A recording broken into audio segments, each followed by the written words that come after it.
As the saying goes, walk a mile in someone's shoes to really understand who they are or what they've been through. In this case, it's a ride, the Road to Remembrance, a way to teach kids about the Oklahoma City bombing and the Tulsa Race Massacre. A tale of two histories, Black Wall Street and the horror that befell the people who lived there more than a century ago.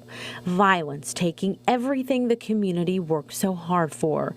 Their stories more recently being told by local and national news. An uncovering of a hidden history. And just over 100 miles away, tragedy as well. The Oklahoma City Murrah building bombing. Violence also changing the face of OKC, shaking a community to its core, hatred at the center of both. But both Tulsa and OKC overcoming the shadow of death and destruction, using education as a way to continue awareness and foster hope and resilience.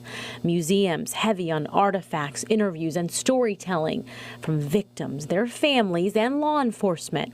And now a new program wants to put students front and center, taking Tulsa kids to OKC and OKC kids to Tulsa. This began with pretty much a conversation between Kerry Watkins and myself back in the midst of a pandemic in 2020 and the work that was being done for the Building Remembrance Rising, and then looking at the shared history of the trauma that both Oklahoma City and Tulsa had experienced. From there, a Road to Remembrance, 2 cities, 1 mission was born. What would it look like to have a day-long student exchange where Tulsa students go to Oklahoma City and learn that history and vice versa, and do it all in the same day? Booker T from Tulsa and Douglas from Oklahoma City, 2 great high schools, renowned historical high schools, and make sure these kids, as Phil said, know their history, know not just Oklahoma history, this was American history. Those chosen 9th grade students will spend the day in 2 of Oklahoma's most significant historic sites. We don't think there's a safer place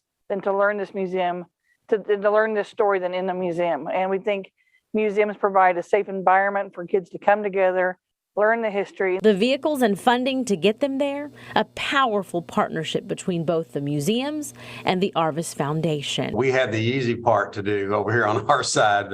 I'm Kirk Hayes. I'm the president and CEO of Arvest Bank here in Tulsa, and I'm really happy to be here this morning on behalf of the Arvest Foundation. For those of you that don't know, the Arvest Foundation is a private charity that's indeed separate from Arvest Bank, but its donations come from recommendations from our local banks, which is how we got involved. And their involvement will also put those students on the road, allowing them a front row seat to history, pulling up to witness what was and to discuss the impacts on the people, the cities, and how it's still affecting folks today. A unique experience to find resolutions, compassion, and acceptance. The lessons of what happens when hate goes unchecked, when false narratives continue and divides communities, and things happen that are catastrophic.